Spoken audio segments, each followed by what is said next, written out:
Ernest Bloch, La dialéctica de la esperanza. 1970. Por David Gross. No estamos aquí para comer, sino para cocinar. Cenar, viene más tarde y al final. Ernest Bloch. 1. Los jóvenes burgueses. ¿Qué hace que uno sea radical? Esta es una pregunta que tiene tantas respuestas como condiciones hay, que necesitan condiciones extremas. Para el campesino del siglo XVI, se trataba a menudo, de alguna injusticia social inmediata. Percibida simbólicamente, como la suma de todas las injusticias, que lo impulsaba a tomar armas contra el señor feudal. Para el artesano del siglo XIX, era a menudo la máquina.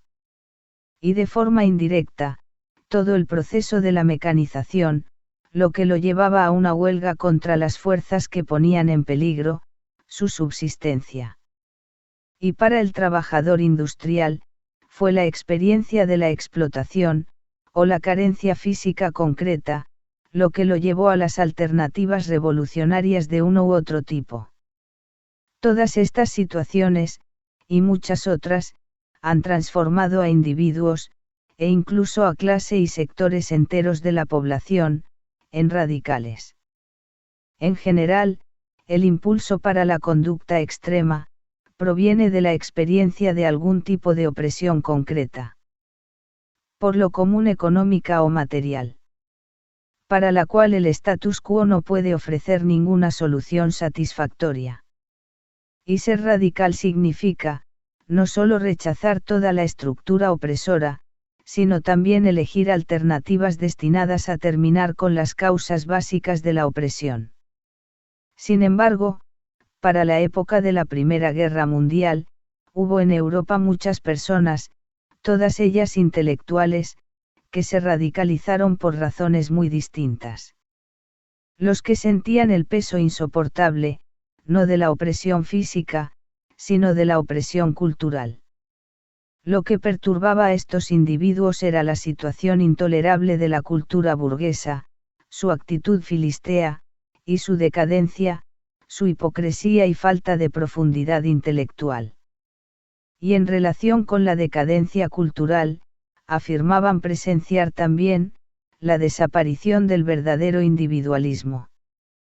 Sentían que la persona ya no era un fin en sí mismo, sino que se había convertido en un simple número, en un miembro anónimo de la masa, o un esclavo de la producción social.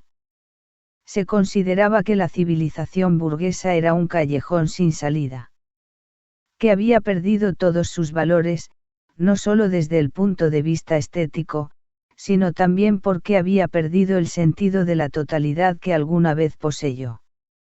En su condición de desgarramiento y de lucha interna, se consideraba que la civilización era incapaz de enfrentar, y mucho menos resolver, sus propias crisis intelectuales. Ante tal situación, toda renovación parecía imposible. La bancarrota era demasiado total e incondicional, y más aún, no era más que el reflejo de una decadencia más profunda en el mismo seno de la sociedad. Así, no la reforma, sino la transformación, podía resolver el problema de la fragmentación cultural. Era imperativo trascender las formas burguesas, pero puesto que esas formas estaban legitimadas por el orden social y económico capitalista, la conclusión inevitable, era que se debía reconstruir de manera radical a la sociedad misma.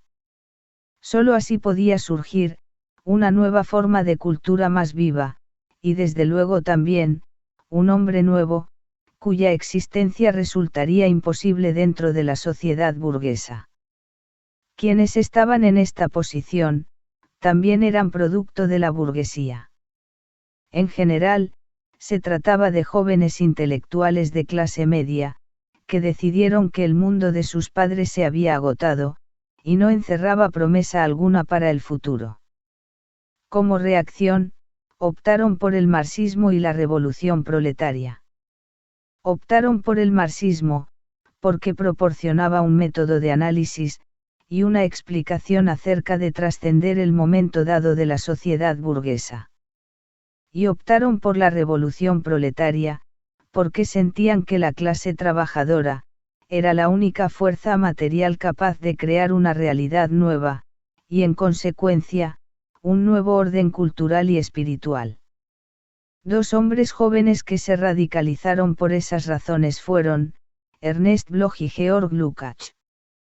Ambos nacieron el mismo año, en 1885, y fueron hijos precoces de familias acomodadas de clase media. También ambos recibieron la mejor educación posible en esa época, y fueron destacados estudiantes en Berlín y luego en Heidelberg, donde se hicieron de muchos amigos. Al comienzo ambos se sintieron atraídos por la espiritualidad del romanticismo, pero al mismo tiempo, compartían un profundo respeto, que nunca perdieron, por el período clásico alemán, la época de Goethe y Schiller en literatura, y de Kant y Hegel en filosofía.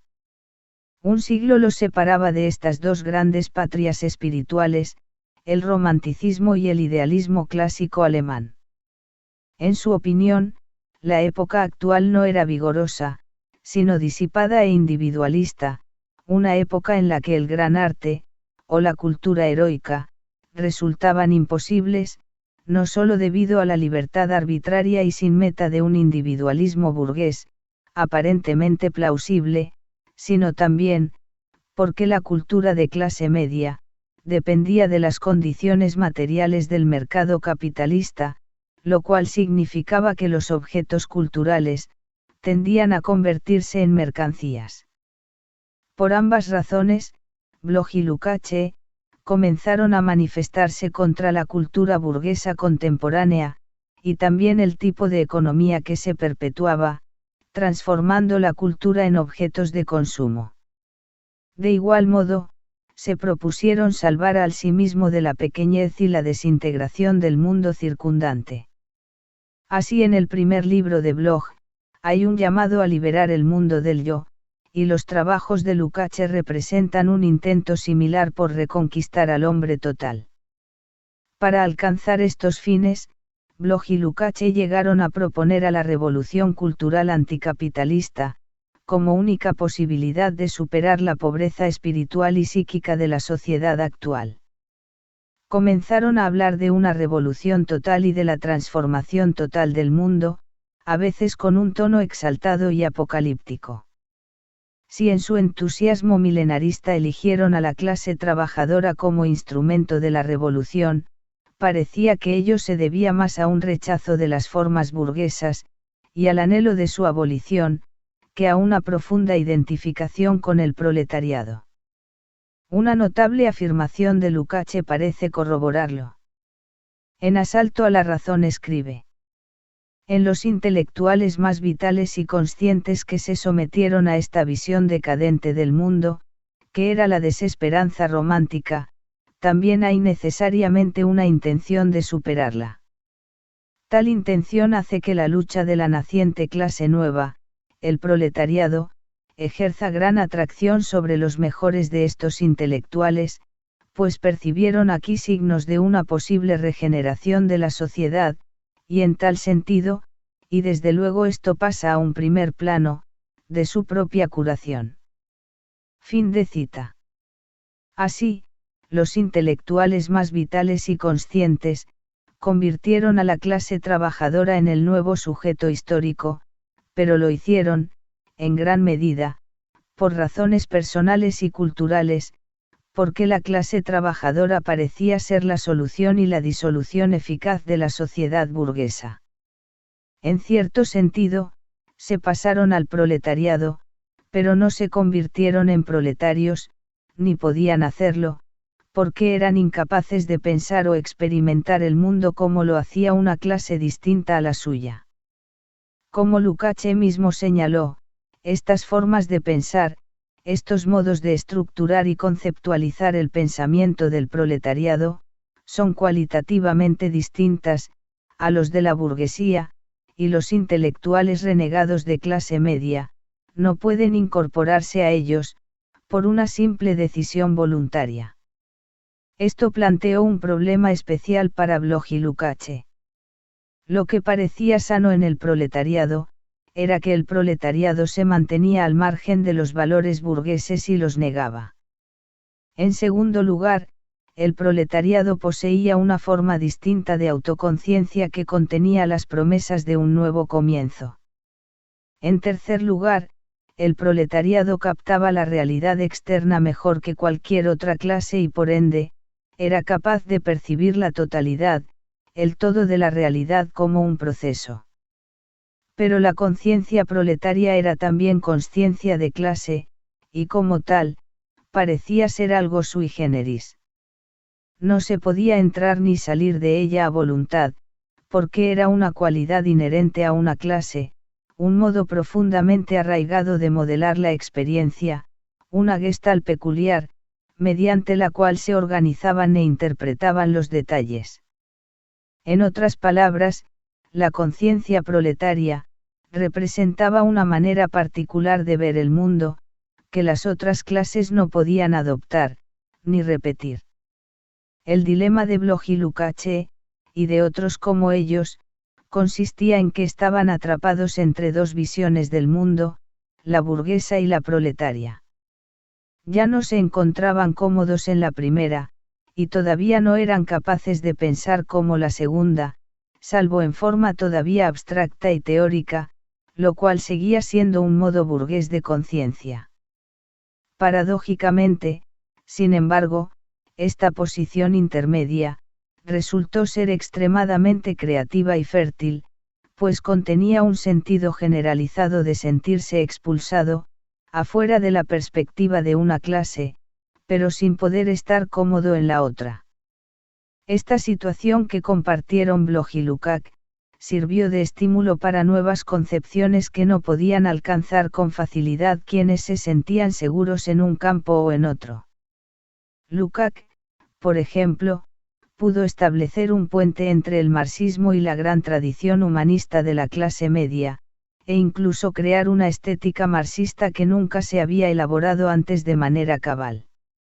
Bloch, por su parte, fertilizó al marxismo con corrientes que antes se consideraban fuera de la órbita de la ideología de la clase trabajadora.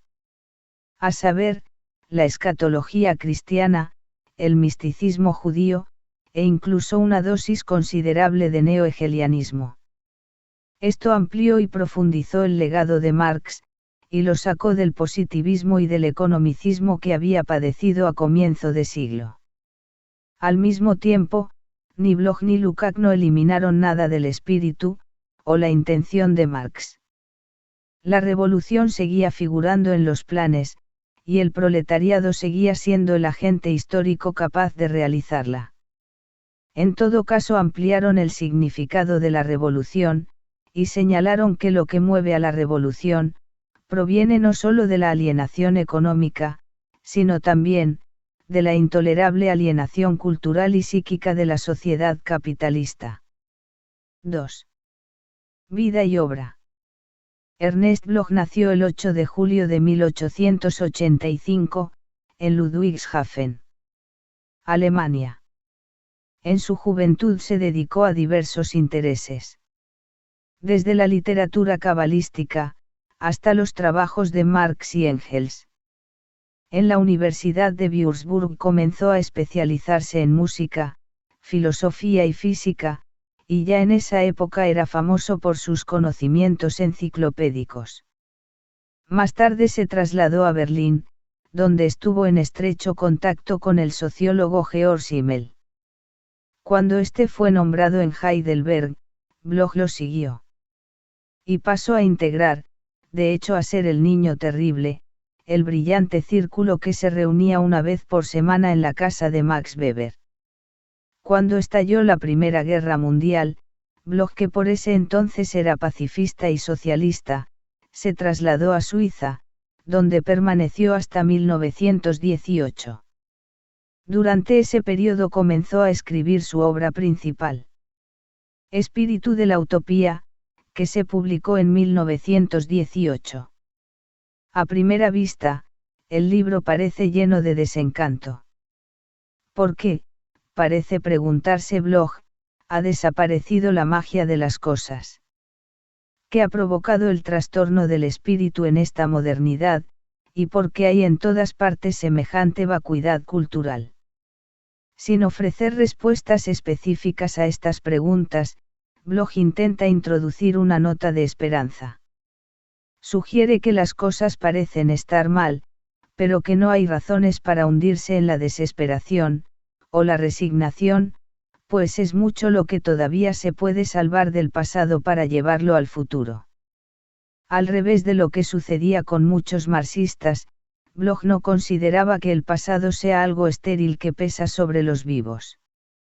La cultura actual y las instituciones existentes pueden estar muertas, pero no así el espíritu del pasado, no el enorme potencial que todavía aguarda ser realizado. Bloch intenta traer a la superficie y hacer palpable, el contenido no vaciado de las formas hipostasiadas. Se propone ayudar a los hombres a descubrir que se puede recuperar del pasado y proyectar hacia un futuro indeterminado. Así Bloch se convierte en una guía, su libro es una excursión por las diversas objetivaciones de la filosofía, el arte, la música, y la religión. A partir de ellas, destila las tendencias de todo lo que aún no es real, pero anhela serlo.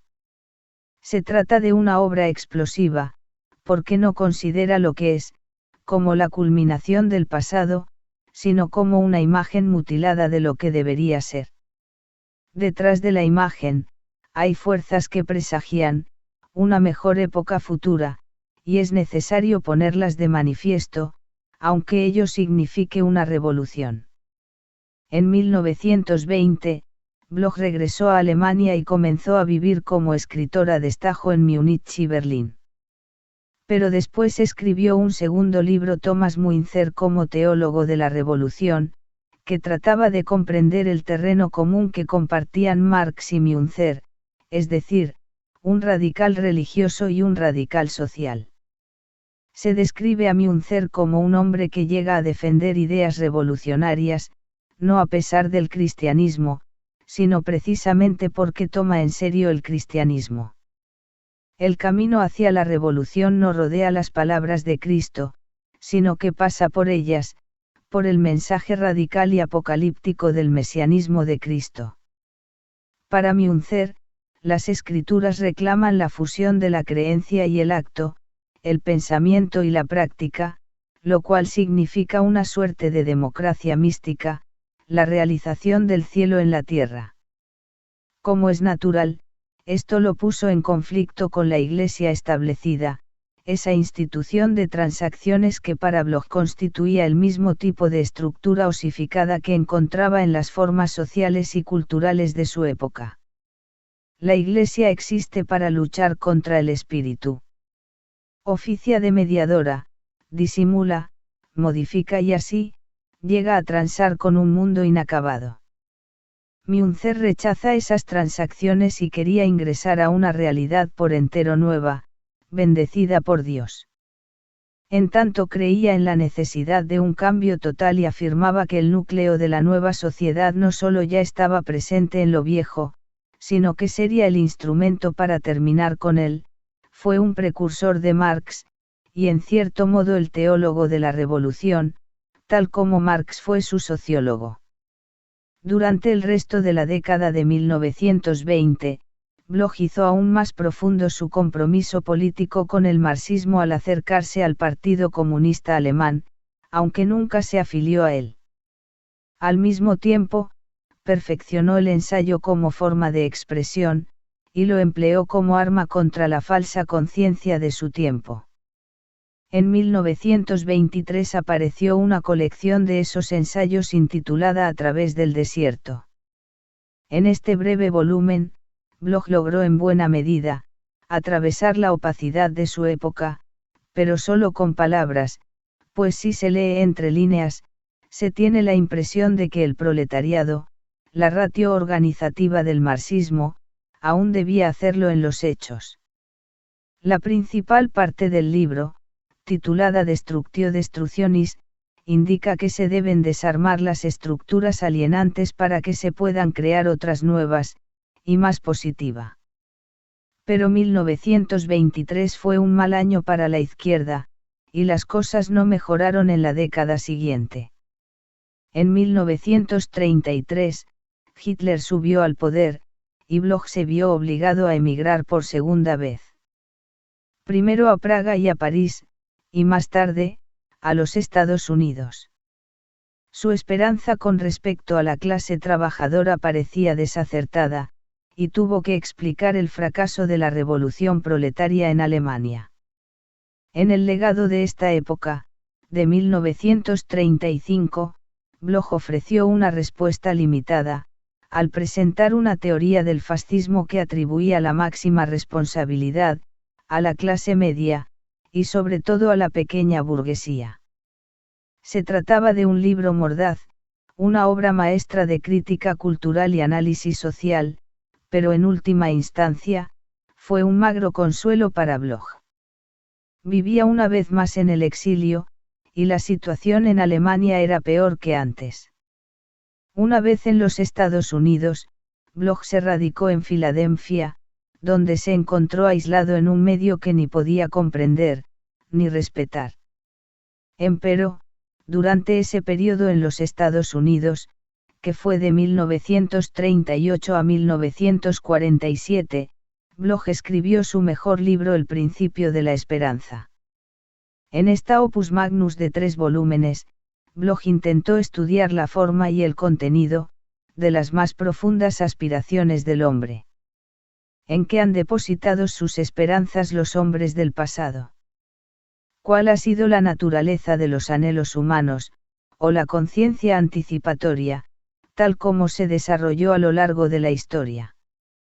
Al responder a estas preguntas, Bloch analizó todas las expresiones de la esperanza que pudo reunir, la épica, los cuentos de hadas, la pintura, los mitos religiosos y seculares, las novelas, los poemas, las utopías políticas.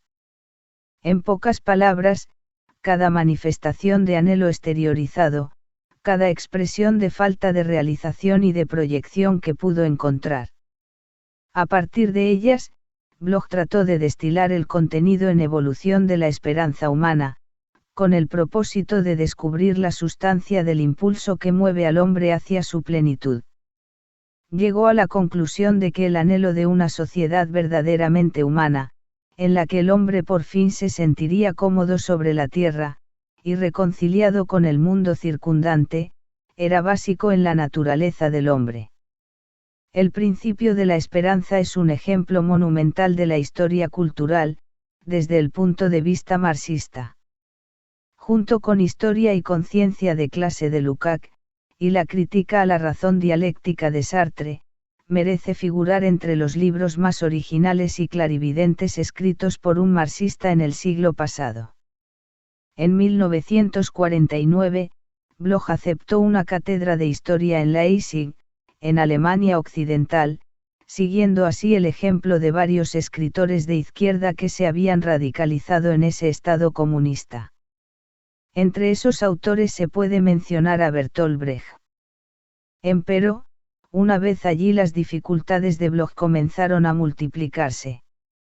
Al principio, los intelectuales del partido, lo miraron con desconfianza debido a sus opiniones poco ortodoxas. Pero las cosas empeoraron aún más, luego de la publicación de su libro de interpretaciones de Hegel, titulado Sujeto, Objeto de 1951. En el blog lanzaba un desafío abierto a la interpretación estalinista de Hegel, e intentaba revaluar el legado hegeliano, así como el lugar que Marx ocupaba en él. Hegel surge de estas páginas fundamentalmente, como una figura radical, antes que como un pensador reaccionario, y el pensamiento revolucionario de Marx se vincula en forma estrecha con las concepciones del hegelianismo, en lugar de estar separado de ellas, como sostenían los estalinistas. El libro es importante, no solo porque expresa las ideas de Bloch sobre Hegel, sino también por lo que revela de sus ideas acerca de Marx. Al igual que Korchi Lukács, Bloch era un marxista hegeliano. Para él, los aspectos más importantes del marxismo son los que representan una transformación en dirección de una praxis revolucionaria, de los conceptos y metodologías de Hegel.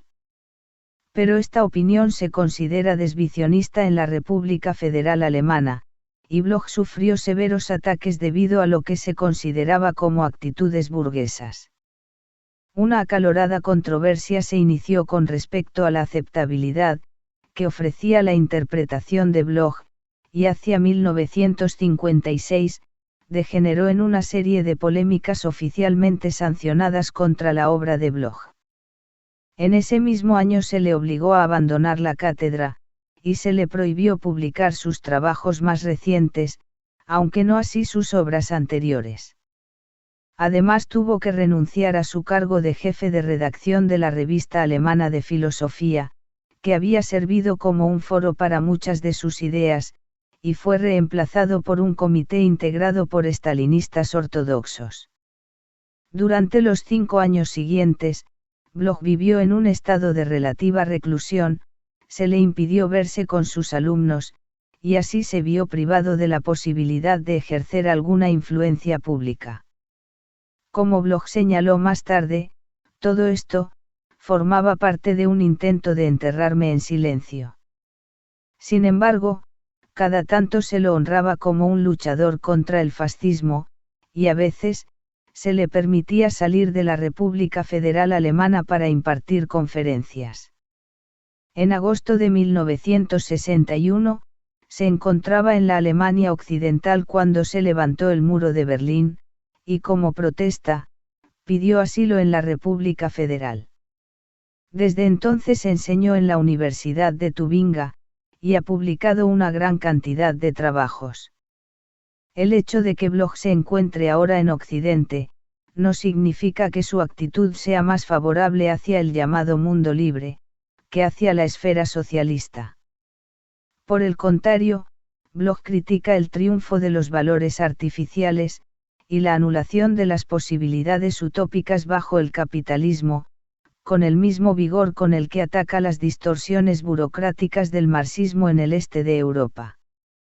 Sus pensamientos no pueden utilizarse para legitimar ningún sistema político o económico existente, porque por su misma naturaleza, se oponen al carácter fáctico de las formas sociales contemporáneas,